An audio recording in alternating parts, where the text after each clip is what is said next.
দেয়। তোমার গানের সুরের মাঝেই আমি তোমাতে পাগল হয়েছি।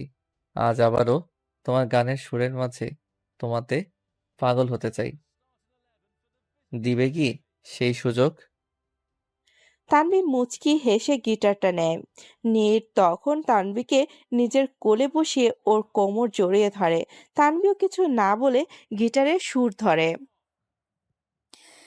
हो कहते हैं खुदा ने जिस जहां में सभी के लिए किसी ना किसी को है बनाया, हर किसी के लिए तेरा मिलना है उस रब का इशारा, मानो मुझको बनाया तेरे जैसे ही किसी के लिए।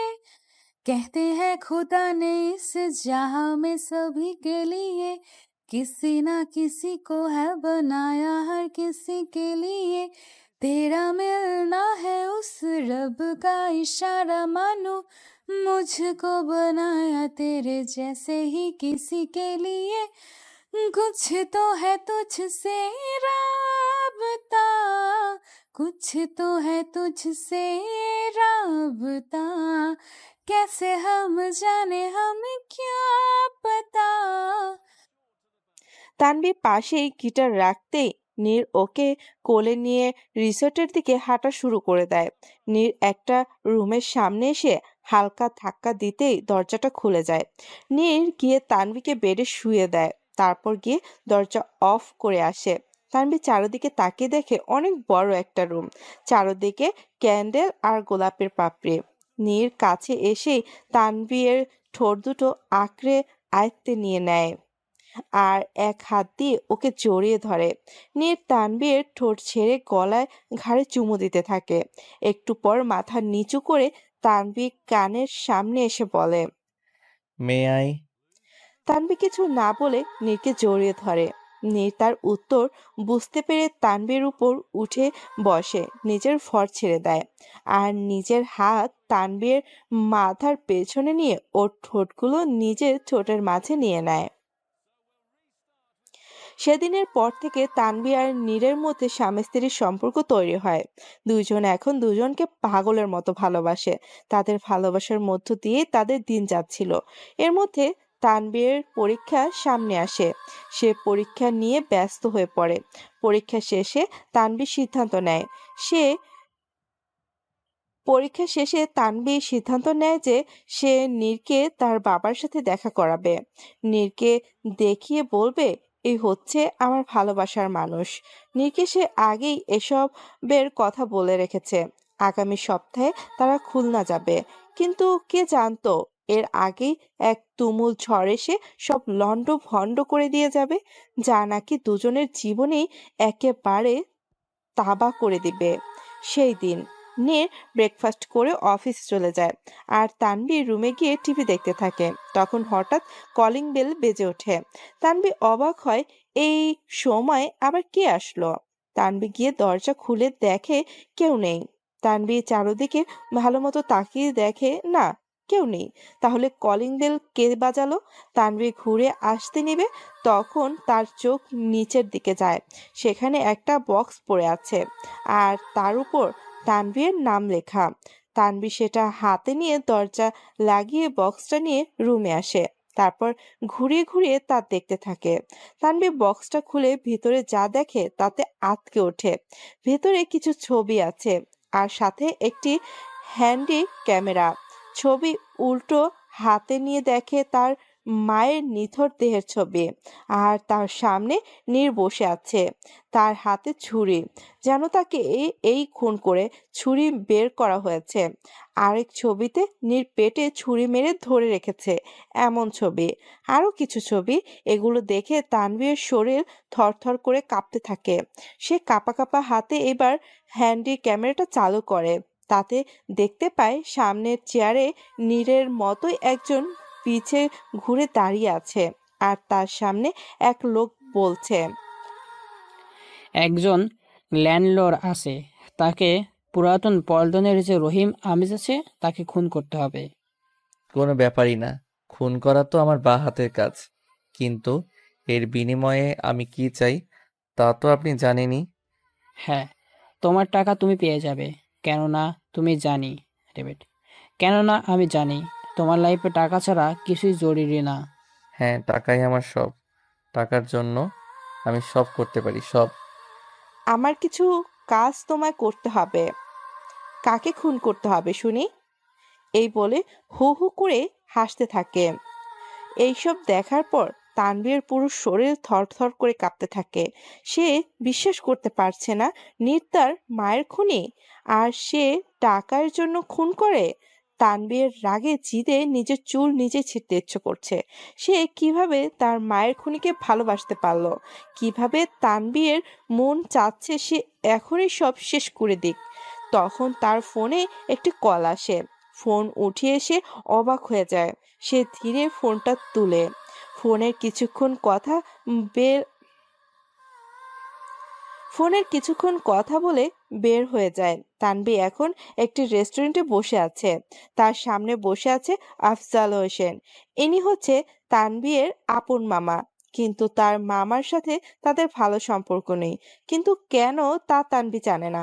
মাঝে মধ্যে মামার সাথে কথা হতো, কিন্তু আজ হঠাৎ এইভাবে দেখা করতে বললেন কেন, তাই তানভী বুঝতেছে না। হঠাৎ আমায় মনে পড়লো যে। কেন মা মনে পড়তে পারে না? তুই তো আমার একমাত্র ভাগ্নি, আর এই সময় তো তোর পায়ে আমায় থাকতে হবে, তাই না? এই সময় মানে? আমি জানি মা, তোর মায়ের হত্যাকারী কে, আর সেই হত্যাকারীর সাথে তোর সম্পর্ক কি। আপনি জানেন? হ্যাঁ, ওই নীর রহমান ই তোর মায়ের খুনি, যে নাকি এখন তোর স্বামী। আপনি কিভাবে জানেন নীর আমার স্বামী? আমি সব জানি, ভুলে যেও না আমি একসময় ডিটেকটিভ এর কাজ শিখেছিলাম, তাই এইসব ইনফরমেশন বের করা আমার কাছে কিছুই না। তানভী এবার আর কিছু না বলে চুপ হয়ে যায়। তুমি যার সাথে থাকছো সে একজন খুনি। হাজার হাজার মানুষকে খুন করেছে সে। নিষ্পাপ আর অসহায় মানুষের সব কেড়ে তার লাশের উপর দিয়ে উঠে আজ এই নীর রহমান সব টাকা পয়সা কামিয়েছে। কিন্তু আমার মার সাথে নীরের কি সম্পর্ক? সে কেনই বা আমার মাকে হত্যা করলো? তুমি তো জানোই, তোমার মা সেই ছোটবেলা থেকে প্রতিবাদী ছিল, আর এটা ওর মৃত্যুর কারণ হয়ে দাঁড়ায়। 2 বছর আগে নীর একটা কাজে খুলনা আসে, আর কাজটা হলো একজনকে খুন করা। যাকে নীর খুন করতে আসে সে খুলনার মেডিকেল হসপিটালে ভর্তি ছিল। নীরও সে হসপিটালে গিয়ে ওর অক্সিজেন মাস্ক খুলে তাকে মুখে বালির চাপা দিয়ে মারে। আর দুর্বলতাবশত আর দুর্ভাগ্যবশত সেদিন তোর মা সে হসপিটালে রক্ত পরীক্ষা করতে যায়, আর এইসব দেখে ফেলে। আর তোর মা যে সব দেখেছে তা নীর দেখে ফেলে। তোর মা পালাতে শুরু করে এবং পালিয়েও যায়। সে পুলিশের কাছে যেতে নিলে মাঝ রাস্তায় নীর তোর মাকে ধরে ফেলে আর তার পেটে ছুরি দিয়ে আঘাত করে মেরে ফেলে। এই বলে আফজাল হোসেন কান্না শুরু করে দেয়। তারপর নিজেকে সামলিয়ে বলে, আর রাস্তায় ফেলে দেয়। আর এমন দেখায় যে গাড়ি ওর সাথে অ্যাক্সিডেন্ট হয়ে তোর মায়ের পেটে কাজ কেটে গেছে। নীর চলে যাওয়ার পর কিছু মানুষ তোর মাকে হসপিটালে নিয়ে যায়, কিন্তু আফসোস ততক্ষণে সে মারা গিয়েছিল। এইসব শুনে এসব শুনে তানভী স্তব্ধ হয়ে যায়। কি বলবে কিছু বুঝতে পারছে না। এখন নিজের গা খিনখিন করছে যে এমন নরপশুর সাথে সে এতদিন ছিল, আর তাকে কতটা না ভালোবেসেছিল। তানভী এইসব ভাবছিল, ঠিক তখনই আফজাল হোসেন বলে ওঠে, মা, এখন তোকেই তোর মায়ের হত্যার প্রতিশোধ নিতে হবে। কেননা পুলিশ এত আমাদের কোনো সাহায্যই করবে না। কারণ নীর আমার কারণ নীর অনেক পাওয়ারফুল মানুষ। সব পুলিশ অফিসার ওর পিছে পিছে ঘোরে। আমরা যদি পুলিশকে কিছু বলি তারা বিশ্বাস করবে না। আর তোমার কাছে যে প্রুফ আছে ওইগুলো আমি দিয়েছিলাম, কিন্তু নীর ওইগুলো নিমিষেই গায়েব করতে পারবে। তার ক্ষমতা অনেক বেশি। তাই এখন আমরা তাই এখন তোমায় সব করতে হবে। কিন্তু কিভাবে? আফজাল একটা প্যাকেট সামনে এগিয়ে বলে। এইভাবে। তানভী অবাক চোখে আফজালের দিকে তাকিয়ে বলে, রাতের বেলা তানভীর নীরের বুকে শুয়ে আছে। নীর তানভীর মাথায় বিলি কেটে দিচ্ছে, আর তানভীর নীরের বুকের মধ্যে আঁকা আঁকি করছে। হঠাৎ তানভী বলে ওঠে, কখনো আপনজনের কাছ থেকে ধোঁকা পেয়েছো? বা কোনো রকমের বিশ্বাসঘাতকতা? নীর অবাক হয়ে তানভীরের দিকে তাকায়। এভাবেই জানতে ইচ্ছে করছিল, বল না। হ্যাঁ, অনেকবার পেয়েছি আমার আপন চাচার কাছ থেকে, যাকে নিজের বাবা সমতুল্য মানতাম। বাবা মা মারা যাওয়ার পর তাকেই সব থেকে বেশি ভালোবেসেছিলাম, কিন্তু তিনি শুধু সম্পত্তির জন্য আমায় মারতে চেয়েছিলেন, কিন্তু পারেননি। উল্টো তিনি কার অ্যাক্সিডেন্টে মারা যান। যখন জানতে পারি তিনি আমাকে মারতে চেয়েছিলেন, তখন অনেক কষ্ট পাই। মনে হয়েছিল কেউ দুমড়ে মুচড়ে দিয়েছে আমাকে। সেই আঘাত থেকে বের হতে আমায় অনেক সময় লেগেছিল। আপনজনের আঘাত যে সহজে ঠিক হয় না। হ্যাঁ, অনেক কষ্টদায়ক। আর সেটা যদি ভালোবাসার মানুষের কাছ থেকে হয়, তাহলে তো আরো বেশি কষ্টদায়ক, তাই না? হুম। আজ তোমায় একটা কথা বলে রাখি, আমায় তুমি যতই আঘাত করো না কেন, কিছু বলবো না। আমার ঠোঁট দিয়ে উফ পর্যন্ত বের হবে না, কিন্তু এইখানে কখনো করো না। সহ্য করতে পারবো না। তিলে তিলে মরে যাব। আমি তো তোমায় এইভাবেই মার আমি তো তোমায় এইভাবে মরতে দিব না। হঠাৎ এইরকম প্রশ্ন করলে যে? এই বলে নীরকে জড়িয়ে ধরে।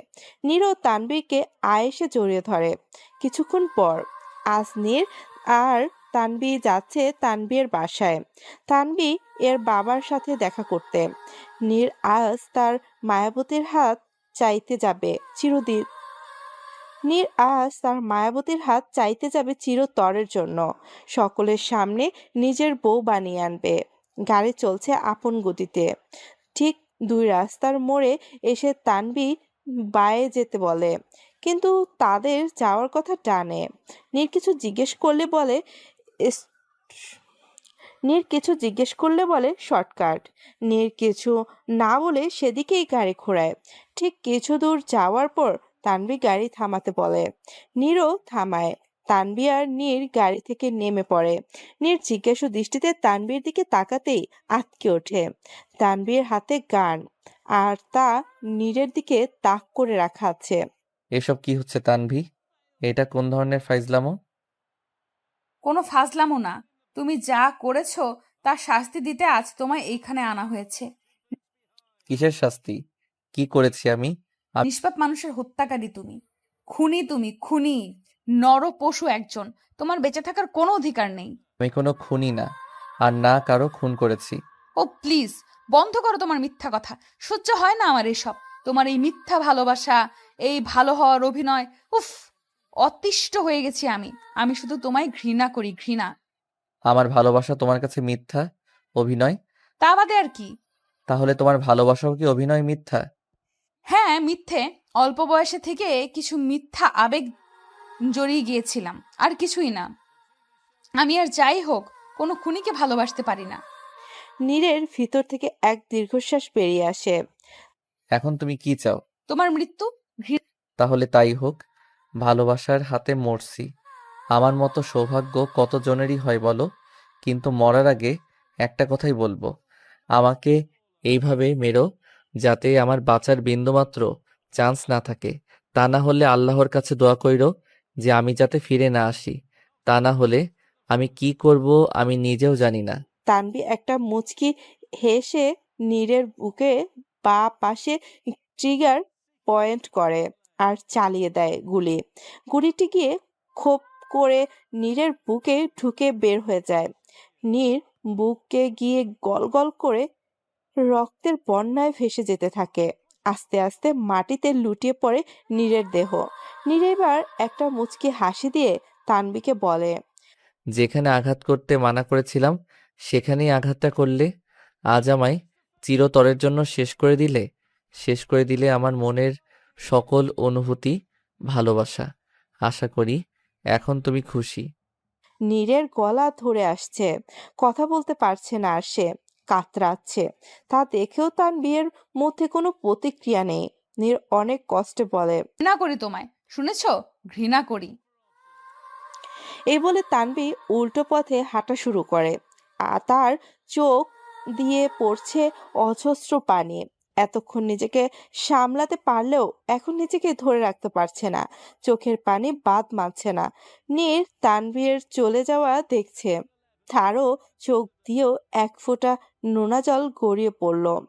যে নীর রহমান কাউরের সামনে নত হয়নি, যে নাকি কখনো হার মানতে শেখেনি, সে আজ তার ভালোবাসার কাছে হার মেনে নিয়েছে। আজ সে ভালোবাসার কাছে সব বিসর্জন দিয়ে দিয়েছে। নীরের চোখের সামনে অন্ধকার ছেয়ে আসছে, চোখ দুটো লেগে আসছে, পারছে না আর চোখ মেলে রাখতে। ঘুমে ঢলে পড়ছে সে, কিন্তু তাও চেষ্টা করছে মেলে রাখতে, যতক্ষণ না তার মায়াবতী আবছা আলোতে মিলিয়ে যায়। কিন্তু আফসোস, সে পারল না। চোখ দুটো বন্ধ হয়ে আসলো, পাড়ি দিল এক অজানা ঘুমের রাজ্যে। গুটি ওটিএর লাল বাতি জ্বলে রয়েছে।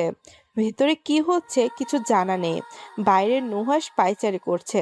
প্রায় 2 ঘন্টা পর ওটিএর লাইট অফ হয় আর ডাক্তাররা বেরিয়ে আসতে থাকে।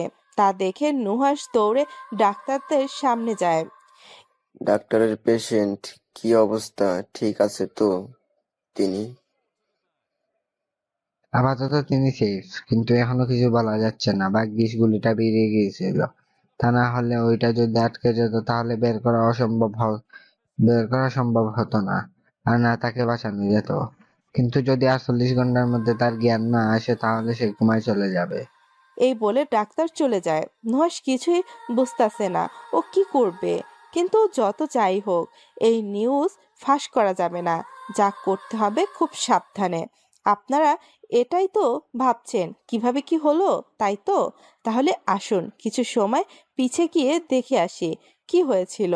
কিছুক্ষণ আগে তানভি যাওয়ার কিছুক্ষণ পরেই নুহাস সেইখানে আসে আর নীরকে মাটিতে লুটিয়ে পড়ে থাকতে দেখে আঁতকে ওঠে। নীরের পাশ দিয়ে বয়ে যাচ্ছে রক্তের বন্যা। নুহাস তাড়াতাড়ি নীরকে গাড়িতে উঠিয়ে হসপিটালের উদ্দেশ্যে রওনা দেয়। নুহাস নীরের গাড়িতে পিছনে ছিল। নীর প্রথমবার শ্বশুর বাড়ি যাচ্ছে বলে কিছু ফল, গিফট, জামা কাপড় নিয়ে যেতে চাচ্ছিল, কিন্তু তা তানভি হয়তো না বলবে বলে তাই ওকে না জানিয়ে সে নুহাসকে বলে সব রেডি করিয়ে ফেলে আর বলে এইসব নিয়ে তাদের গাড়ির পিছে পিছে চলে আসতে। নীরের কথা মতো নুহাসও সব কিছু ঠিক করে তাদের পিছে পিছে আসতে থাকে। কিন্তু যখন তারা বায়ে মোড়ে নেয়, তখন নুহাসের গাড়ি হঠাৎ বন্ধ হয়ে যায়। পরে চেক করে বুঝতে পারে গাড়িতে তেল দিতে হবে। তেল যেহেতু গাড়িতে ছিল, তাই এত সমস্যা হয়নি। পরে গাড়ি স্টার্ট দিয়ে সামনে গিয়ে দেখে তানভি অন্য একটা গাড়িতে উঠে চলে যাচ্ছে। নুহাস গাড়ি থামিয়ে তানভিকে ডাকতে থাকে, কিন্তু তানভি শুনে না। নুহাস নীরকে না দেখে সামনে যায় আর সামনে গিয়ে দেখে নীর মাটিতে পড়ে আছে। আর পরে কি হয়েছিল তা তো জানেনি। নীরকে যেহেতু সকলেই চিনে, তাই তার চিকিৎসা শুরু করতে বেশি টাইম লাগে নাই। আর নুহাস সকলকে এক এইটা গোপন রাখতে বলে, তাই পুলিশ কেস করা হয়নি আর না কাউকে জানানো হয়েছে। এখন প্রায় 48 ঘন্টা হতে আসলো, কিন্তু নীরের জ্ঞান ফেরার নামই নেই। নুহাস টেনশনে মরে যাচ্ছে, কি করবে কিছু বুঝতাছে না। নুহাস নীরের কেবিনে পায়চারি করছে। এমন সময় নীরের শ্বাস প্রশ্বাস হঠাৎ বেড়ে যায়, ঘন ঘন শ্বাস নিতে থাকে, হার্টবিট বাড়তে থাকে। এই দেখে নুহাস তাড়াতাড়ি ডাক্তারকে নিয়ে আসে। ডাক্তাররা আর নার্সরা চারদিকে ছোটাছুটি করতে থাকে। নুহাস রুমের বাইরে দাঁড়িয়ে সব দেখছে। প্রায় 1 ঘন্টা পর ডাক্তাররা বেরিয়ে আসে।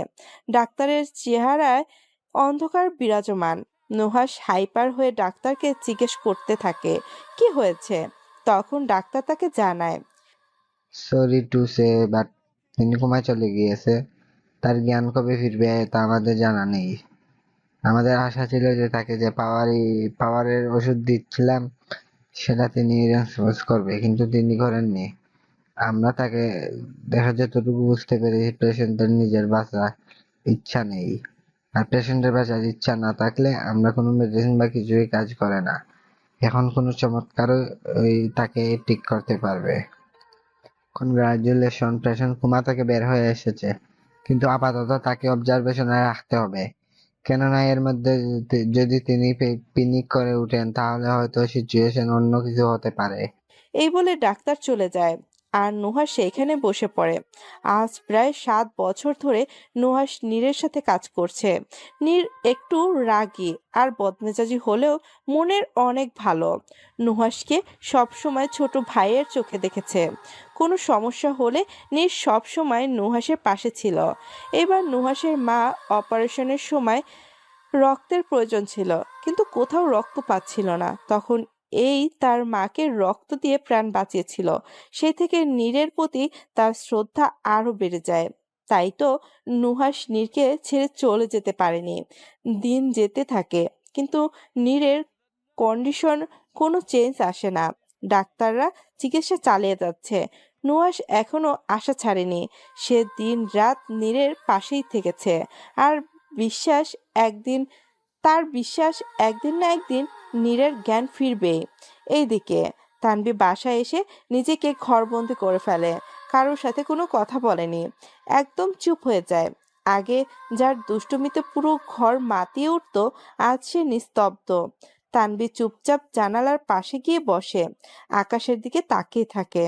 মাঝে মধ্যে তার আবদ্ধ চোখ দিয়ে কিছু নোনা জল গড়িয়ে পড়ে।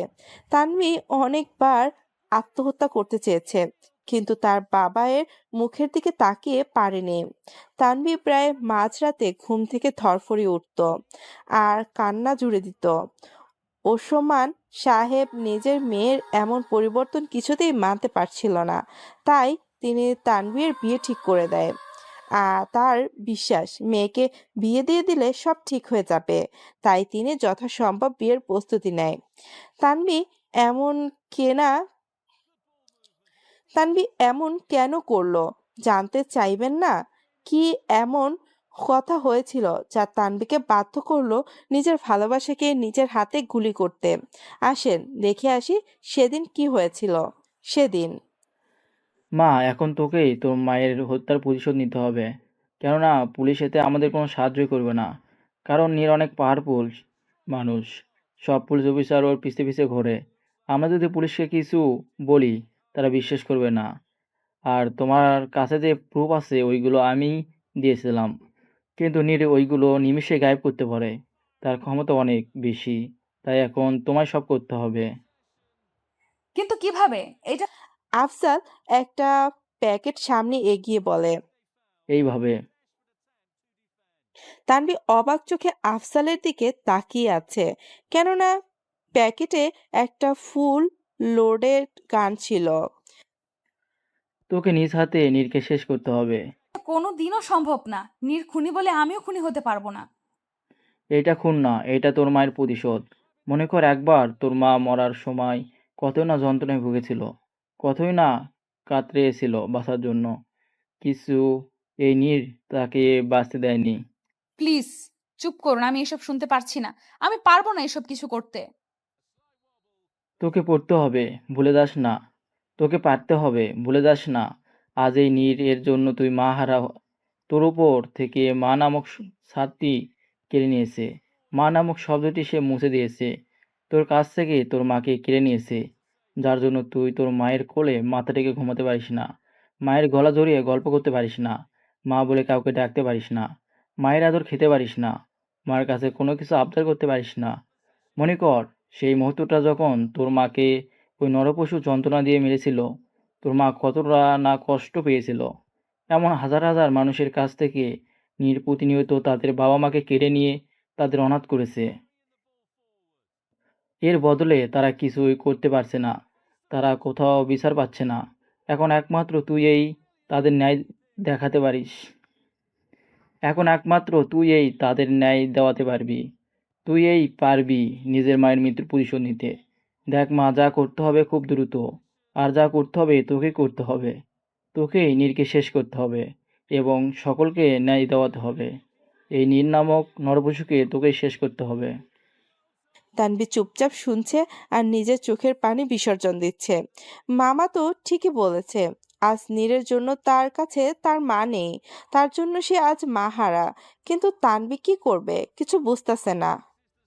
মনে কর তোর মায়ের সেই কষ্টদায়ক চেহারা। মনে কর তোর মায়ের সকল কষ্ট। তোর মাকে কিভাবে মেরেছে মনে কর।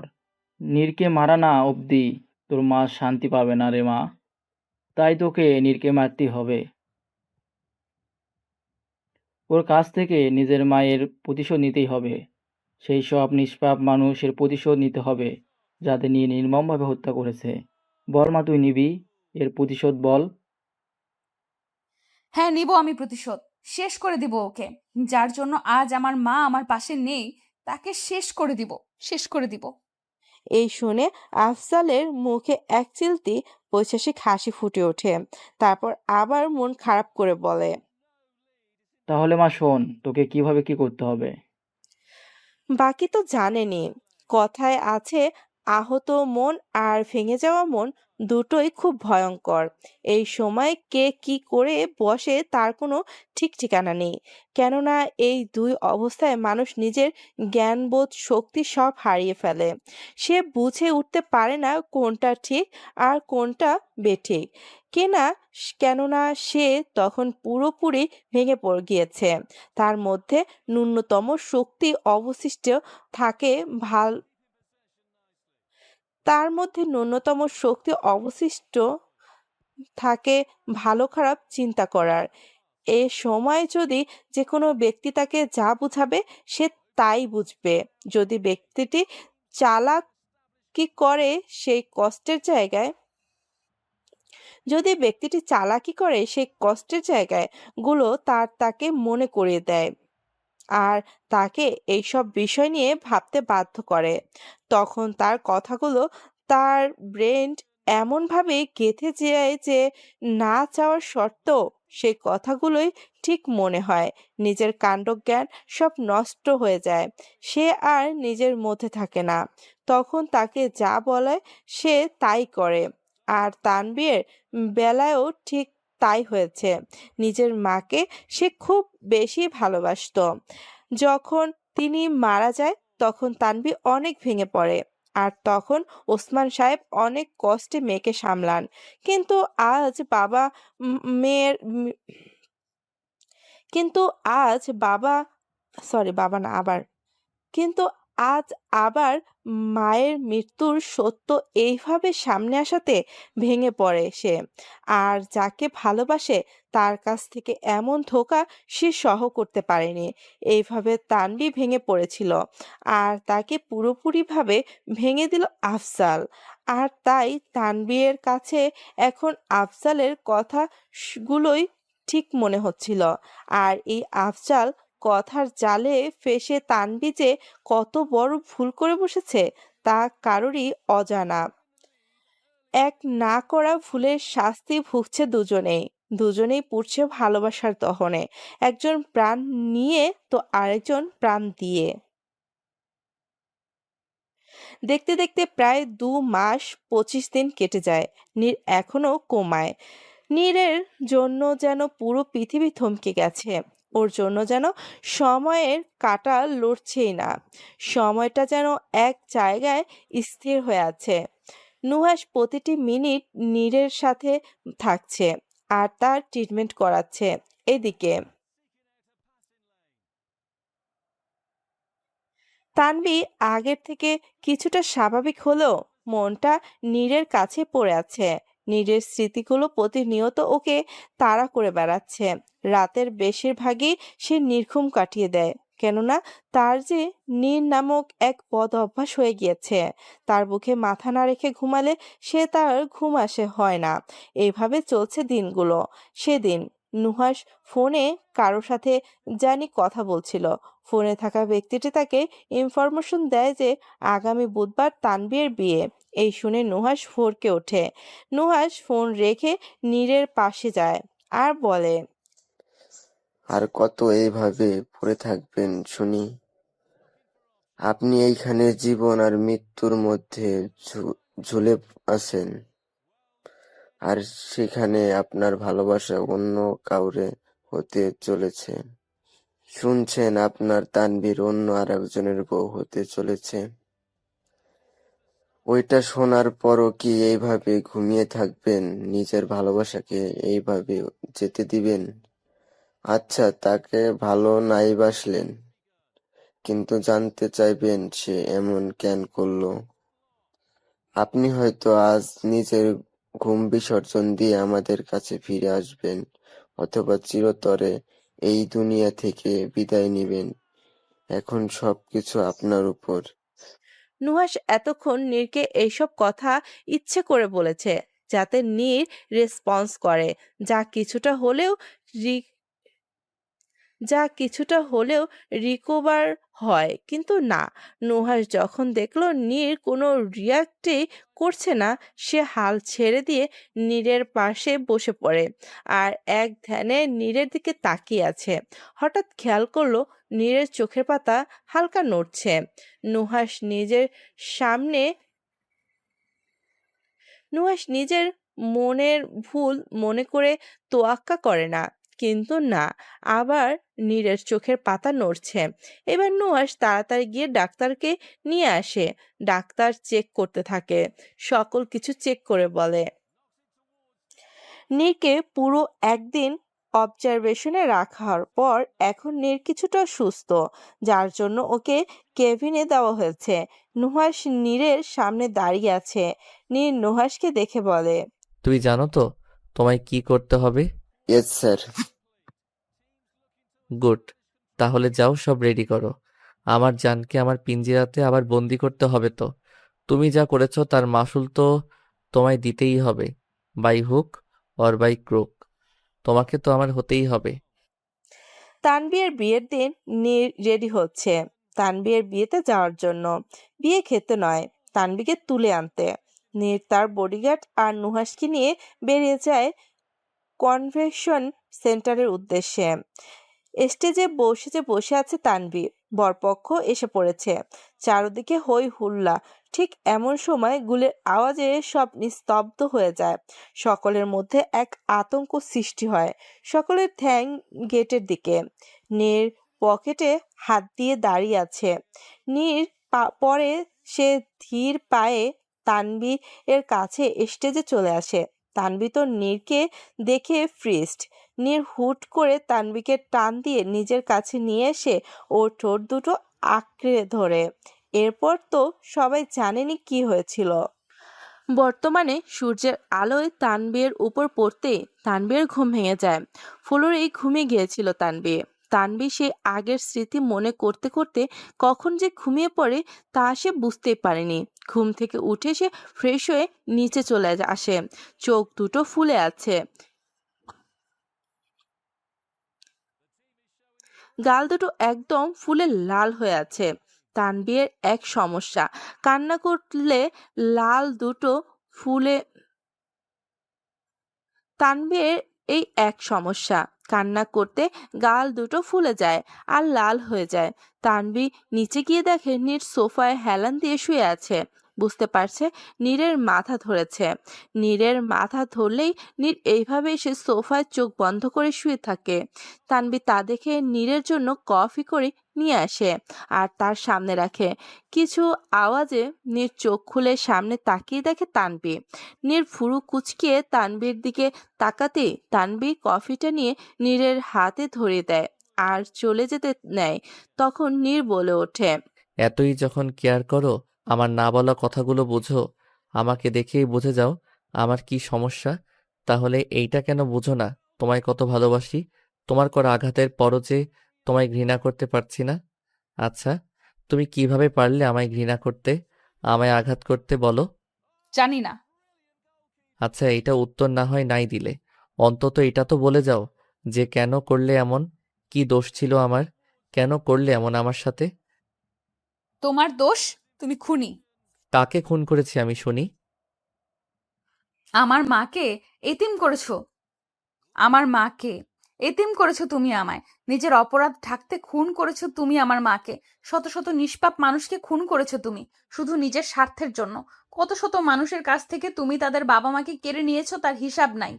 তাই তোমার মতো নরপশুকে আমি নিজ হাতেই শেষ করে দিতে চেয়েছিলাম, কিন্তু আফসোস, তুমি মরে গিয়েও বেঁচে গেলে। নীর এতক্ষণ স্তব্ধ হয়ে শুনছিল। সে বুঝতে পারছে না তানভীর এসব কি বলছে। সে নাকি তার মাকে খুন করেছে, নিষ্পাপ মানুষকে খুন করেছে, যে নাকি নিজেই এতিম। মা বাবা না থাকার কষ্ট সে জানে, সেখানে সে কিভাবে অন্যের মা বাবা কেড়ে নিতে পারে। নীর অবাক হয়ে বলে, কি বলছো এইসব? আমি তোমার মায়ের খুন করেছি? মাথা ঠিক আছে? কি যা তা বলছো? আমি তো তোমার মাকে চিনিও না। মিথ্যা, সব মিথ্যা। আমার কাছে প্রমাণ আছে। আপনি আমার মায়ের খুনি। আপনাকে একজনকে খুন করতে দেখে ফেলেছে বলে আপনি তাকে শেষ করে দিয়েছেন, মেরে ফেলেছেন তাকে। প্রমাণ আছে তো? তো কই প্রমাণ? আমিও দেখতে চাই, দেখাও প্রমাণ। এখন আমার কাছে নেই, কিন্তু ঢাকায় আপনার বাসায় আছে। আমি নিজ হাতে সেগুলো আলমারিতে রেখে এসেছি। এই কথা শুনে নীর হো হো করে হাসতে থাকে, তারপর বলে, তোমার কাছে প্রমাণ আছে? Like seriously? যা নয় তাই বলো না। তোমার কাছে কোনো প্রমাণই নেই, কেননা আমি কোনো খুনই করে কোনো প্রমাণ রাখি না। তাহলে প্রমাণ আসবে কোথা থেকে? আর প্রমাণ থাকলেও তাতে কি? কেউ তোমায় বিশ্বাস করবে না। কার কাছে নিয়ে যাবে এই প্রমাণ? পুলিশের কাছে? সে তো আমার কেনা গোলাম। তাহলে করবেটা কি তুমি? তুমি চাইলেও আমার কিছু করতে পারবে না। আর তোমাকে এখন থেকে এই খুনি এর সাথেই থাকতে হবে, আমার হয়ে থাকতে হবে। কখনো না। আপনার মতো অমানুষের সাথে আমি কিছুতেই থাকতে পারবো না। এই বলে তানভীর দরজার দিকে যেতে নিলে নীর তানভীর গালে সজোরে এক থাপ্পড় বসিয়ে দেয়। তাল সামলাতে না পেরে তানভীর ফ্লোরে গিয়ে পড়ে। নীর তানভীরকে উঠিয়ে টানতে টানতে উপরে রুমে চলে যায় আর ওকে রুমে বন্ধ করে দেয়। তানভীর দরজা ধাক্কাতে থাকে, কিন্তু বাইরে থেকে কোনো সাড়া শব্দ পায় না। এক সময় দরজা ধাক্কাতে ধাক্কাতে সে ক্লান্ত হয়ে পড়ে। এইদিকে নীর নুহাসকে ফোন করে কি জানি বলে। কথা শেষে নীরের মুখে এক চিলচিলিক হাসি ফুটে ওঠে। বুঝেছ? এইবার জমবে খেলা। যে খেলার মাস্টার মাইন্ড আমি, সেই খেলায় আমার থেকেই চালাকি। আমার চোখে ধুলো দেওয়া এত সহজ, আমাকে হারানো এত সহজ নয়। যত যাই করো, কিছু প্রমাণ করতে পারবে না তুমি। গেম খেলতে যাচ্ছ তো? Okay, then the game has been begun. দেখতে দেখতে 2 দিন কেটে যায়। নীর এতদিন তানভীকে ঘড়ির দেখতে দেখতে 2 দিন কেটে যায়। নীর এতদিন তানভীকে ঘরেই বন্দি করে রেখেছিল। শুধু খাবার দেওয়ার সময় নীর এসে খাবার দিয়ে যেত। তানভী বুঝতেই পারতেছে না সে কি করবে। এইদিকে নীর সব ব্যবস্থা করে ফেলেছে, সবকিছু রেডি। এখন শুধু পাখি এসে ফাঁদে পা দিবে। কেউ জানে না ওই পরিবর্তিতে কি করতে চলেছে। ওর মাথায় যে কি ভয়াবহ প্ল্যান চলছে তা সে বাদে কেউ জানে না। তিহান আর নীর সামনাসামনি বসে আছে, তাদের মধ্যে গুরুতর কথা হচ্ছে। কথার মাঝে তিহান বলে ওঠে, তুই পাগল হয়ে গিয়েছিস? তোর এত বছরের কষ্টে কমানো অর্থ তুই এমনই বিলিয়ে দিবি? আহা, শান্ত হও। আমি যা করছি নিজের ভালোর জন্য করছি। আমি তানভীকে নিয়ে সুখে শান্তিতে থাকতে চাই, নতুন করে জীবন শুরু করতে চাই। তাই এইখানের সবকিছু দান করে আমি তানভীকে নিয়ে গ্রিস চলে যেতে চাই। দেখ, তোর আরেকবার ভাবা উচিত। আমি যেহেতু একবার ডিসিশন নিয়ে নিয়েছি, তাহলে তুই ভালো করেই জানিস আমি এর অনড় হব না। তুই আমার ফ্রেন্ড, তাই তোকে সব বকে যাচ্ছি। কেননা তুই এতদিন আমার সাথে ছায়ার মতো ছিলি, কিন্তু এখন হয়তো তা আর হবে না। তাই যাওয়ার আগে জানিয়ে গেলাম। তিহান এক দীর্ঘশ্বাস নিয়ে বলে, ফ্লাইট কবে? 1 মাস পর। ওকে, তুই যা ভাবলো। ওকে, তুই যা ভালো বুঝিস। আশা করি ভালো থাকবি। হুম, তুইও ভালো থাকিস। তিহান একটা মুচকি হেসে আর কিছু না বলে চলে যায়। আর নীর সোফায় পায়ের উপর পা তুলে বসে দরজার দিকে স্থির দৃষ্টিতে তাকিয়ে থাকে। প্রায় 1 সপ্তাহ পর নীর তানভীর রুমে আসে। এসে দেখে তানভী বিছানায় গুটি মেরে শুয়ে আছে। তা দেখে নীর মুচকি হাসে। তারপর তানভীরের পাশে গিয়ে বসে, ওর মাথায় বিলি কেটে দিয়ে তাকে আর আলতো করে ডাকতে থাকে। বউ, ও বউ, উঠো, দেখো সন্ধ্যা হয়ে গিয়েছে। আম আর একটু ঘুমাতে দাও না নীর। তা তো হয় না, এখন যে আমাদের অনেক কাজ পড়ে আছে। উঠো, তাড়াতাড়ি উঠো। তানভী এবার আদো আদো করে চোখ খুলে তারপর নীরকে দেখে একগাল হাসি দেয়। নীর তা দেখে এক হাসি দেয়। পরক্ষণেই তানভি নীরকে জড়িয়ে ধরে ওর গালে কিস করে। নীরও হেসে ওকে জড়িয়ে ধরে। রাতের বেলা তানভীরের হাতে রক্তে লাল হয়ে গিয়েছে, জামাতে লাল রক্তের ছাপ স্পষ্ট। ফ্লোরে একজনের নিথর দেহ পড়ে আছে, সাদা ফ্লোরে রক্ত ভেসে যাচ্ছে। সামনে আর কাউকে নয়, বরং নীরের দেহ পড়ে আছে। কিছুক্ষণ আগে তানভীর নিজ হাতে নীরের পেটে ছুরি ঢুকিয়ে দিয়েছে। তানভীর নীরের দিকে স্থির দৃষ্টিতে তাকিয়ে আছে। একটু মোবাইল হাতে নিয়ে কাকে যেন ফোন করে আর কথা বলতে থাকে। কাজ হয়ে গেছে মামা। সত্যি তুই নীরকে মেরে ফেলেছিস? হ্যাঁ, তুমি এখন আসো। হ্যাঁ আছি। আফজাল ফোন রেখে আরেকজনকে ফোন দেয় আর বলে, কাজ হয়ে গেছে, তুমি আমার সাথে তাড়াতাড়ি ওই বাসায় চল।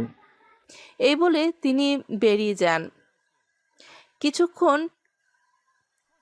কিছুক্ষণের মধ্যে আফজাল এসে পড়ে। কলিং বেল বাজাতে তানভি গেট খুলে দেয়। গেট খুলে স্থির দৃষ্টিতে তাকিয়ে থাকে, কেননা আফজাল একা নয়, তার সাথে আরেকজনও আছে। আর তানভি তাকে চেনে না, সে আর কেউ না বরং তিহান। কিন্তু আজব করার বিষয়, তানভীরের মুখে কোনো এক্সপ্রেশন নেই। যেখানে তানভি এবং যেখানে তানভীরের শোক হওয়ার কথা, তিহানকে দেখে তানভীর দরজা খুলে ভিতরে চলে যায়, আর সাথে তিহান আর আফজালও ভিতরে চলে যায়। ভিতরে গিয়ে দেখে মেঝেতে নীরের লাশ পড়ে আছে। নীরের লাশ দেখে আফজাল আর তিহানের পৈশাসিক হাসি দেয়। তানভী এক কোণে দাঁড়িয়ে আছে, আর দৃষ্টি নীরের নিথর দেহের দিকে। মেরে ফেলেছি ওকে মামা, আমার মায়ের হত্যাকারীকে মেরে ফেলেছি। এই শুনে আফজাল আর তিহান হু হু করে হাসতে থাকে। খুব ভালো করেছো, কিন্তু তোমার থেকে একটা মিস্টেক হয়ে গেল। তুমি তোমার মায়ের হত্যাকারীকে মারতে পারোনি। তোমার মায়ের হত্যাকারী এখনো বেঁচে আছে। মানে নীর তো মরে গেছে, ও তো বেঁচে নেই। হুম, নীর তোমার মায়ের হত্যাকারী নয়, বরং তোমার মায়ের হত্যাকারী তোমার সামনে। তানভী অবাক চোখে তিহানের দিকে তাকিয়ে আছে। তা দেখে তিহান বলে ওঠে, কি বুঝতে পারছো না তাই তো? ওকে, সহজ ভাষায় বলছি। আমি আর আফজাল সাহেব তোমার মায়ের খুনি, নীর নয়। কি? হ্যাঁ, ঠিক শুনেছো। নীর তো শুধু আমাদের পথের কাঁটা, যাকে সরানোর জন্য তোমাকে আমরা কাজে লাগিয়েছি। আহা তিয়ান, ও তো ছোট মানুষ, ওইসব কিছু ওর ছোট মাথায় ঢুকবে না। ওকে বুঝে বলতে হবে। I know son. মানে কি এসবের? ওহো পাপা, আমি তো ভুলে গিয়েছিলাম, মেয়ের একটু মাথা মোটা হয়। তাদের কিছু ব্যাখ্যা না করে বোঝালে বুঝেই না। হ্যাঁ, তিহান আফজালের একমাত্র ছেলে। এই বাবা ছেলে মিলে সবকিছু করেছে। কেমনে কি তা বলছি। বাবা তুমিই বলো, আমরা কিভাবে ফুপিকে খুন করেছি? ওকে, তাহলে শোন। সম্পত্তির জন্য এসব করি আমরা। আমি ছোট থেকে একটু বখাটে ছিলাম। এমন খারাপ কাজ ছিল না যে করতাম না। আবার মাঝে মধ্যে নেশাও করতাম। তাই বাবা আমায় সহ্য করতে পারতেন না। একবার এক মেয়েকে ইভটিজিং করি বলে বাবা আমায় ঘর থেকে বের করে দেয়। ত্যায্য সন্ধান করে, আর সকল সম্পত্তি তোর মায়ের নামে করে দেয়। আমি রাস্তায় রাস্তায় ঘুরতে থাকি। পরে একসময় বড় ঘরের এক মেয়েকে ফাঁসিয়ে বিয়ে করে ফেলি, আর ওর সকল সম্পত্তি নিজের করে নেই।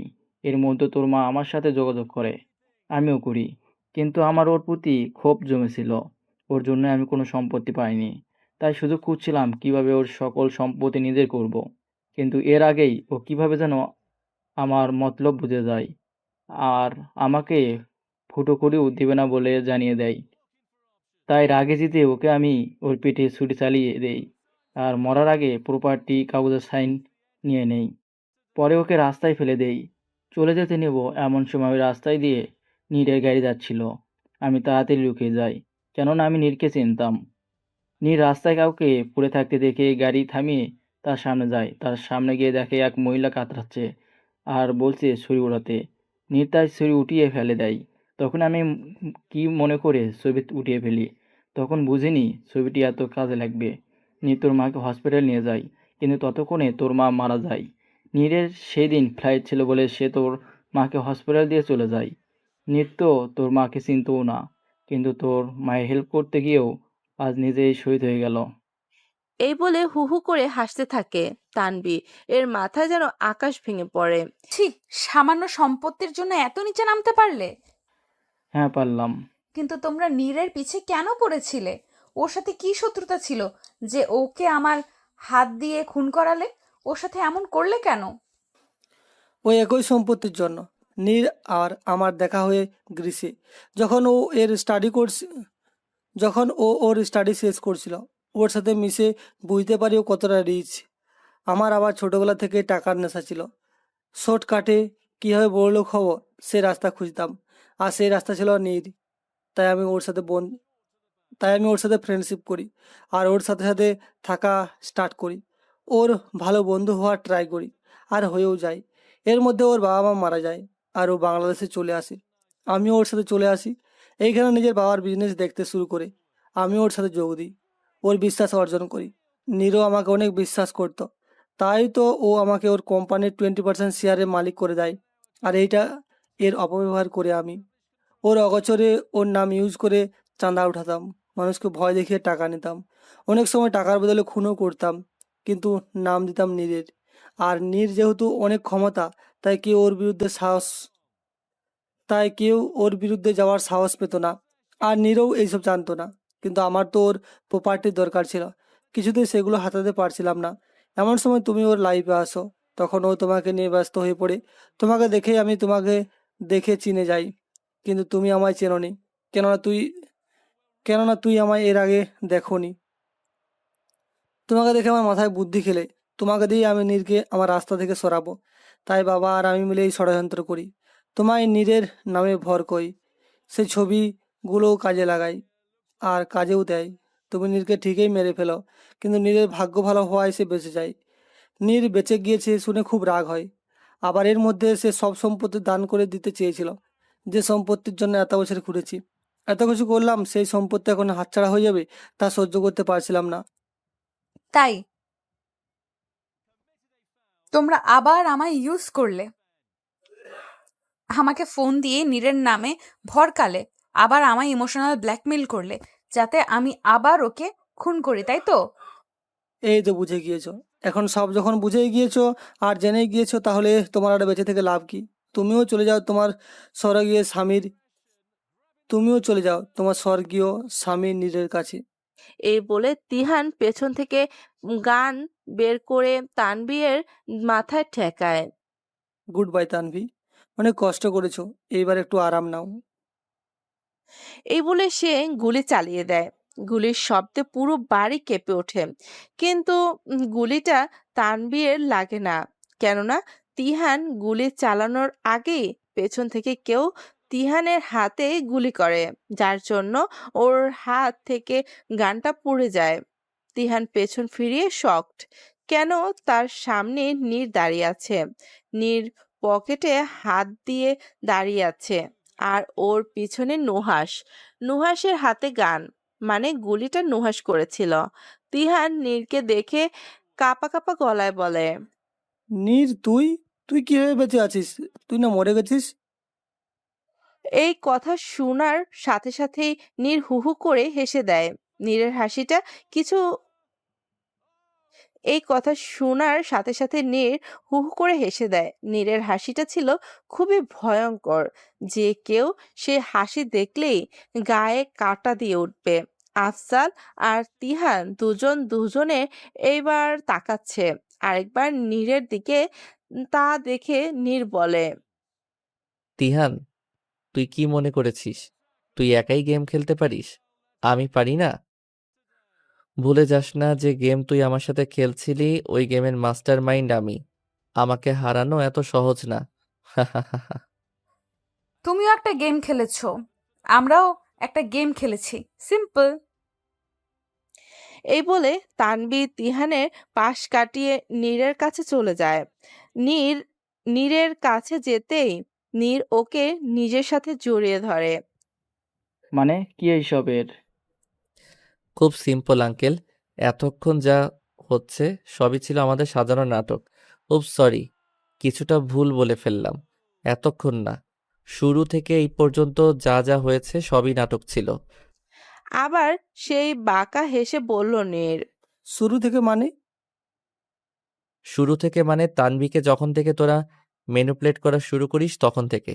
আমাকে গুলি মারা থেকে শুরু করে এতদিন যা যা হয়েছে সবই নাটক ছিল।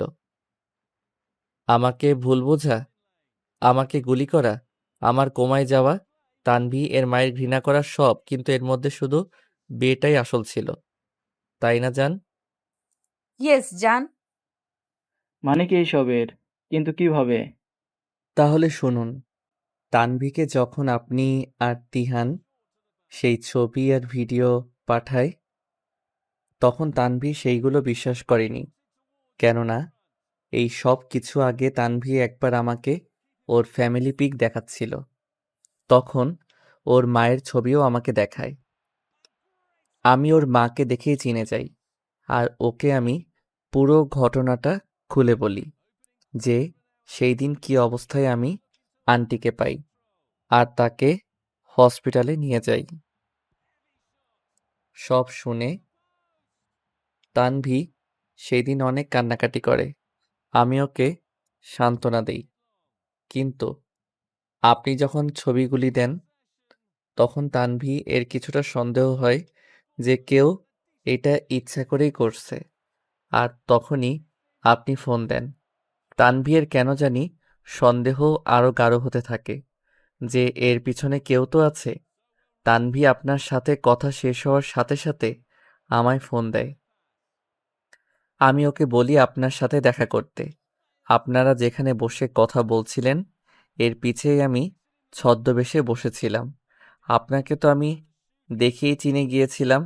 তানভী আপনার কথা শুনেই বুঝে যায় ওর মায়ের খুনের পিছনে আপনার কোনো না কোনো হাত আছে। কিন্তু যখন আমায় মারতে বলেন তখনই আমি বুঝে যাই এর পিছে কোনো বড় ষড়যন্ত্র আছে। আর আপনি একা নন, আমি যেহেতু আপনার পিছে ছিলাম তাই আপনি আমায় দেখেননি। তানভী আমায় ঠিকই দেখতে পেয়েছিল। আমি ওকে ইশারায় বলি রাজি হয়ে যেতে, আর তানভীও তাই করে। আপনি মনে করেন ও আপনাদের জালে পা দিয়েছে, কিন্তু না, উল্টো আপনারা আমাদের জালে পা দেন। পরে বাসায় এসে আমি লেগে পড়ি সত্যিটা জানার পিছনে। এর মধ্যে নুহাসও আমার সাথেই ছিল। খোঁজ নিয়ে জানতে পারি আপনি এই তানভী এর মাকে খুন করেন, কিন্তু আপনি আমায় কেন মারতে চান তা ক্লিয়ার ছিল না। তাই আরও খোঁজ নেই, কিন্তু কিছু বের করতে পারি না। তাই আসল কালপ্রিটকে ধরতে তানভীকে বলি গুলি মারার অ্যাক্টিং করতে। বেচারি তো কিছুতেই আমায় গুলি মারতে চাইছিল না, কিন্তু ওকে বোঝাই যে আমার কিছু হবে না, আমি বুলেট প্রুফ জ্যাকেট পরে থাকব। তুমি শুধু আমায় মারা অ্যাক্টিং করবে। অনেক কষ্টে রাজি হয়, আর আপনাদের প্ল্যান মতোই আমরা সব করি। তানভীও আমায় গুলি মেরে চলে যায়, কিন্তু দুর্ভাগ্যবশত জ্যাকেটটা একটু নড়ে যায়, যার ফলে গুলিটা আমার বাঁ পাশের সাইড ছুঁয়ে চলে যায়, যার ফলে আমি আহত হয়ে অজ্ঞান হয়ে যাই। নুহাস আড়ালেই ছিল। আমার কাছে এসে যখন ও আমায় ওঠাতে আসে তখন বুঝি গুলিটা আমার লেগে গেছে। তাই ও দ্রুত আমায় হসপিটালে নিয়ে যায়। এর মধ্যে তানভী খবর পেয়ে যায়, আরও পাগলামো শুরু করে আমার কাছে আসার জন্য। কিন্তু এই সময় আমার কাছে আসলে পুরো প্ল্যান নষ্ট হয়ে যেত। তাই ওকে আমার কসম দিয়ে আটকে রাখি, কিন্তু কিভাবে যেন আপনারা জেনে যান আমি বেঁচে আছি। তাই কোমায় যাওয়ার অ্যাক্টিং করি। আর এমনিও আমার কিছু টাইম দরকার ছিল সবকিছু জানার। পরে জানতে পারি যে তিহানি এইসব করে। ও যে আমার কোম্পানির সব শেয়ার নিজের নামে করে ফেলেছে সেটার খবর আমি ঠিকই পেয়েছি। আমি ভাবতেও পারিনি তিহান এমন করবে। আপনাকে দেখে আমার তিহানের উপর সন্দেহ ঠিকই হয়েছিল, কিন্তু পরে ভাবলাম ও এমন করবে কেন, তাই গুরুত্ব দেইনি। যখন জানি তখন অনেক বড় শক খাই। আমি কিছুটা আন্দাজ করতে পারছিলাম যে এইসব হয়তো প্রপার্টির জন্য, কিন্তু আমি শিওর ছিলাম না কিন্তু আমি শিওর ছিলাম না ও এমন কেন করছিল, কিসের জন্য। তাই সব সত্যি আপনাদের কাছ থেকে জানতে আবার এই নাটক করি। তানভীকে বিয়ে করি, ওর সাথে প্রতিশোধ নেওয়ার অ্যাক্টিং করি। বাসাতেও একই জিনিস করতে হয়, কেননা আপনারা যে বাসায় স্পিকার সেট করেছেন তা আমার জানা ছিল। আবার তার উপর আমার বডিগার্ডের বদলে নিজের লোকও দিয়ে দেন। তাই তানভী আর আমাকে এত ড্রামা করতে হয়। কিন্তু আপনারা তো নিজের থেকে ধরা দেওয়ার মানুষ না। আর তিহানের এই বন্ধুত্বের পিছে থাকা মুখোশ আমার আর ভালো লাগছিল না, সহ্য হচ্ছিল না। তাই আমি একটা প্ল্যান করি আর তিহানকে বলি আমি সব প্রপার্টি দান করে দিচ্ছি। আমার বিশ্বাস ছিল যদি এইসব প্রপার্টির জন্য হয় তাহলে তিহান রিয়্যাক্ট করবে আর তাড়াহুড়োয় উল্টো কোনো স্টেপ নিবে। আর ঠিক তাই হলো। তোমরা নিজ থেকে তানভীকে ফোন দিলে। নিজের ওই লোক দিয়ে আমার কাছে ফোন পাঠালে আর আমাকে আবার উস্কাতে থাকলে। আমরাও এটাই চাচ্ছিলাম, তাই আমি ওর চটজলদি সব প্ল্যান মোতাবেক করে ফেলি, আবার নীরকে মারার প্ল্যান করি। আর দেখো, এইবার পারিন্দা নিজে এসে আমাদের জালে বন্দী হয় আর তো তার মতো সব বলে দেয়। তোমরা নিজের জালে নিজেই ফেসেছ। তোমরা কি মনে করেছ তানভীকে হাতিয়ার বানিয়ে আমায় রাস্তা থেকে সরাবে? তা তো আর হলো না। উল্টো তানভী এর দ্বারা তোমরা আমার জালে আটকে গেলে। তোদের নিজ হাতে শাস্তি দিতে চেয়েছিলাম, বাট তানভী চাচ্ছিল আইন তোদের শাস্তি দিক, তাই বেঁচে গেলি। তা না হলে তোদের যে কি অবস্থা করতাম আমি, তা কল্পনাও করতে পারতি না। সে যাই হোক, তোমাদের মতো মানুষের সাথে কথা বলাটা আমার রুচিতে বাধে। So inspector come in. তখনই ইন্সপেক্টর আর কনস্টেবল এসে তাদের হাতে হ্যান্ডকাপ পরিয়ে চলে যায়। তারা পাশের রুমে ছিল, তারা সব শুনেছে। কিন্তু পাক্কা কিন্তু পাক্কা একের জন্য কিন্তু পাক্কা প্রুফের জন্য তিহান আর আফসালের সব কথা নুহাশ রেকর্ড করে, যাতে তারা কোনো মতেই ছাড়া না পায়। নীর আর তানভী ব্যালকনিতে বসে আছে। তানভী নীরের কোলে বসে আছে। নীর দু হাতে দিয়ে তানভীর কোমর জড়িয়ে আছে। চাঁদের স্নিগ্ধ আলো দুজনের উপর পড়েছে। চারদিকে হালকা বাতাস বইছে, একদম মনোমুগ্ধকর পরিবেশ। তানভী নীরের বুকে মাথা রেখে চাঁদ দেখছে। চাঁদই তো দেখছি। আমার চাঁদকে।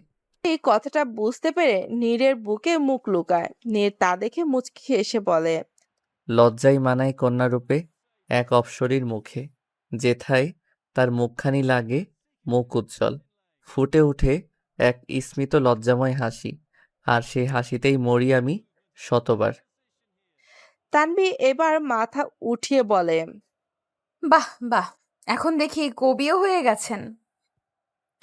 তোমার ভালোবাসার রঙেই তো আমায় এমন বানিয়েছে। আমায় বিজনেসম্যান থেকে তোমার লাভার বানিয়েছে। লাভার তো পরে, এর আগে তুমি কদু চোর। হায় রে কপাল, কই রোমান্টিক মুড নিয়ে কথা বলতেছি আর তুমি আমার মুডের 13টা বাজাচ্ছ। 100 বার বাজাবো, তাতে আমার কি? হুম। হুঁ, তোমার কি তাই না? দাঁড়াও, দেখাচ্ছি।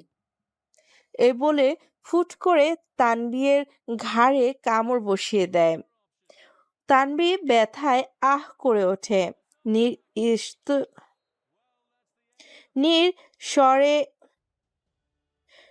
নীরের স্বরে আসতেই তানভী নিজের ঘাড় হাত দিয়ে বুলাতে বুলাতে বলে, আগে তো জানতাম আপনি শুধু কদু চোর, এখন দেখি আম গাছের রাক্ষসনী। আমি রাক্ষসনী তাই না? এইবার দেখো এই রাক্ষসনী কি করে। হুশ, কোনো নড়াচড়া না। অনেক দূরে থেকেছি তোমার থেকে, আর না। আমাকে এখন তোমাকে প্রয়োজন। So be claim. এই বলে তানভীকে বিছানায় শুয়ে তানভীর উপর চড়ে নিজের ভর ছেড়ে দেয়। আর তানভীর হাত বিছানার সাথে চেপে ধরে ওর দুটো ঠোঁট আঁকড়ে ধরে। দুজনেই পাড়ি দেয় ভালোবাসার রাজ্যে। 3 মাস পর ওই কদু চোরের বাচ্চা কদু চোর। নীর হন্তদন্ত হয়ে রুমে এসে বলে, কি হইছে? কি হইছে? ষাঁড়ের মতো এমনি চেঁচাচ্ছ কেন? এই বলে জিভে এক কামড় দেয়। কাম সারিছে।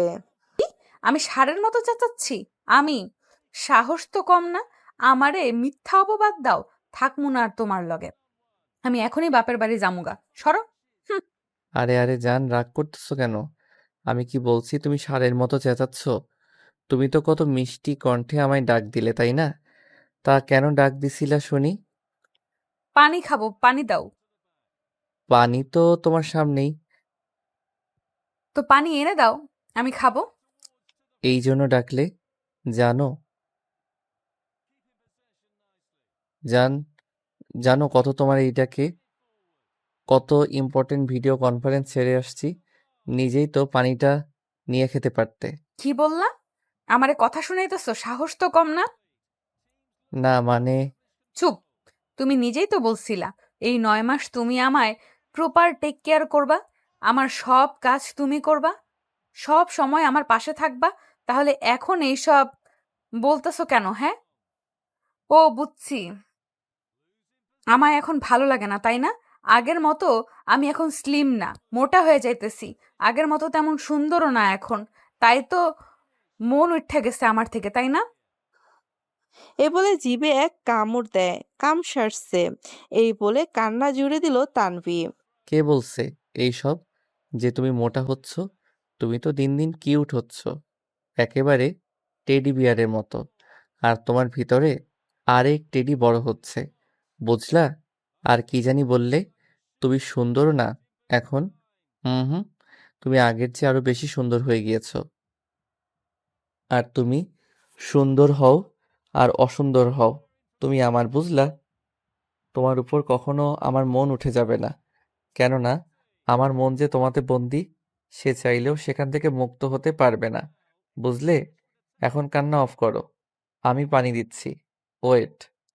নীর গিয়ে এবার তানভীরের পাশে বসে ওকে জড়িয়ে ধরে বলে, অনেক বেশি ভালোবাসি তোমাকে নীর, কিন্তু মাঝে মাঝে আমার কি হয় বুঝি না, অকারণে ওভার রিয়্যাক্ট করে বসি।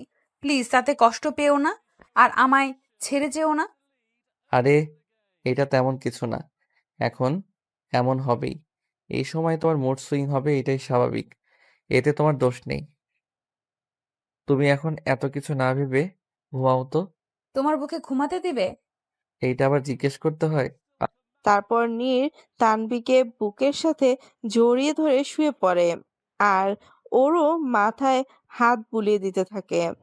সবাই যা সবাই যা ভাবছেন তাই ঠিক। তানভীর মা হতে চলেছে। 2 মাসের অন্তঃসত্ত্বা সে। কিন্তু তানভীর অন্যদের তুলনায় বেশ দুর্বল। তার উপর রক্ত আর ভিটামিনের অভাবও আছে। তাই ডাক্তার ওকে বেশি বেশি রেস্ট নিতে বলেছে। আর আর প্রপার টেস্ট কেয়ার নিতে বলেছে। ঠিক মতো ঔষধ আর খাবার খেতে বলেছে। আর না হলে পরবর্তীতে সমস্যা হতে পারে। তানভীরের সব কাজের জন্য সার্ভেন্ট থাকলেও তানভীর শুধু নারীকেই চাই। তানভীরের সব কাজের জন্য সার্ভেন্ট থাকলেও তানভীর শুধু নীরকেই চাই। তাই বাধ্য হয়ে নীর ওর পাশের কাছেই থাকে। তানভীরের প্রপার টেক কেয়ার হওয়ার নেই। সব সময় তানভীরের দিকে খেয়াল রাখে। কোনো কিছুতেই কমতি রাখে না সে। এইভাবেই চলছে দিন। 3 বছর পর নিতান বাবা এভাবে দৌড়ায় না, পড়ে যাবে তো। দেখো মাম্মার সাথে এমন দুষ্টুমি করে না। আমি থাকবো না। এমন করে না সোনা, খেয়ে নাও না, মাম্মা আর পারছে না। কিন্তু কে শুনে কার কথা? নিতান্ত সারা বাড়ি দৌড়ায় চলছে আর পেছন তানভীর খাবার নিয়ে দৌড়াচ্ছে। অবশেষে ধরে ওকে খাইয়ে দেয়। খাওয়া শেষে তানভীর পিছে ঘুরে দেখে নিভি মুখ ফুলিয়ে কামড়ে হাত দিয়ে দাঁড়িয়ে আছে। তা দেখে তানভীর ওর কাছে যেতেই বলে, কি হয়েছে আমার সোনা পাখিটার? এইভাবে মুখ ফুলিয়ে দাঁড়িয়ে আছো কেন? সে কেন? আমি কি করেছি শুনি? ওরে আমার সোনাটা, কে বলেছে আমি তোমায় ভালোবাসি না? মাম্মা তোমাকে অনেক বেশি ভালোবাসে। কে বলেছে আমি তোমাকে খাওয়াবো না? এই যে এখন খাওয়াবো। তোমার ভাইয়া তো খিচুড়ি ছাড়া কিচ্ছু খায় না, আর তুমি তো খিচুড়ি খাও না, তাই আমি ওকে একা খাইয়ে দিলাম।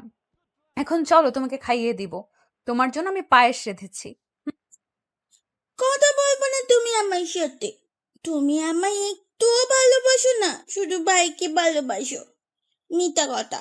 তুমি আমায় ভালোবাসো না। যদি ভালোবাসতে তাহলে শুধু ভাইকে গায়ে দিতে না, আমালে তো দিলে না। সত্যি? চলো। চল চল। তারপর তানভীর নিভিকেও খাইয়ে দেয়। খাওয়া শেষে দুই ভাই বোনকে একসাথে ঘুম পাড়িয়ে দেয়। এইবার আসি পরিচয়ে। নিতান আর তানভী হচ্ছে তানভী আর নীরের ছেলে মেয়ে। তানভীর টুয়েন বেবি হয়, একটা ছেলে একটা মেয়ে। নীর আর তানভী এর নাম ওর সাথে মিলিয়ে দুজনের নাম রাখা হয় নিতান আর নিভি। নিভি দেখতে একদম নীরের মতো হয়েছে, আর নিতান দেখতে একদম তানভীর মতো হয়েছে। দুজনেই বেশ দুষ্টু। দুজন মিলে তানভীকে পাগল করে ফেলেছে। তানভী একটু রাগ করলেও পরে ওদের নিষ্পাপ চেহারা দেখে সব ভুলে যায়।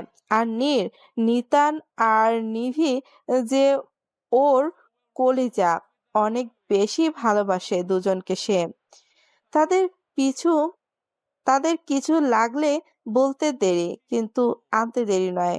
দুজনকে একদম মাথায় উঠিয়ে রাখে। অফিস থেকে শেষে দুজনের জন্য সব সময় কিছু না কিছু নিয়ে আসেই। তারা একরকম একটা পারফেক্ট ফ্যামিলি। রাতের বেলা নিতান আর রিমি ঘু- রাতের বেলা নিতান আর নিভি রুমে ঘুমিয়ে আছে। নীর আর তানভী ব্যালকনিতে দাঁড়িয়ে আছে, বাইরে মন করা পরিবেশ উপভোগ করছে। হঠাৎ নীর তানভীরকে পিছন দিকে থেকে জড়িয়ে ধরে ওর কাঁধে থুতনি রেখে বলে, আসো, আজ আমাদের বিয়ের 5 বছর পূর্ণ হলো, তাই না? এখন বললেন না কেমনে? কেননা নীর আর তানভী এর আরো 5 বছর আগেই বিয়ে হয়েছিল, আর সবার সামনে বিয়ে হয় 3 বছর আগে। দেখতে দেখতে কিভাবে 5টি বছর কেটে গেল, তাই না? বুঝতেই পারলাম না। হুম, কিন্তু তোমার প্রতি আমার ভালোবাসা এখনো একটু কমলো না, বরং দিন দিন যেন এই ভালোবাসা বেড়েই চলেছে। যাহ, তুমিও না 2 বাচ্চার বাপ হয়েও এখনো এইসব বলছো। তো সমস্যা কই? আর কোথায় লেখা আছে 2 বাচ্চার বাপ হলে এইসব কথা বলা যাবে না? বরং আমার তো মনে হয় আমাদের আরো 2টা বাচ্চা নেওয়া উচিত। কি বলো? না রে বাবা, না। এই 2টারে পালতে পালতে আমি শেষ। আরো 2টা আসলে তো আমি জানে শেষ। তাই নাকি? তখনই পেছন থেকে কেউ বলে ওঠে, এইটা কিন্তু ঠিক না পাপা। তুই একা একা শুধু মামাকেই আদর করছো। পাপা, তুমি আমাদের একটু আদর করো না। শুধু মামাকে আদর করো। মামা, তুমি আদর করো। এই শুনে নীর তাড়াতাড়ি তানভীর থেকে সরে দাঁড়ায় আর মুখে এক হাসি ফুটিয়ে বলে, কে বলেছে আমি তোমাদের আদর করি না? আসো এখনই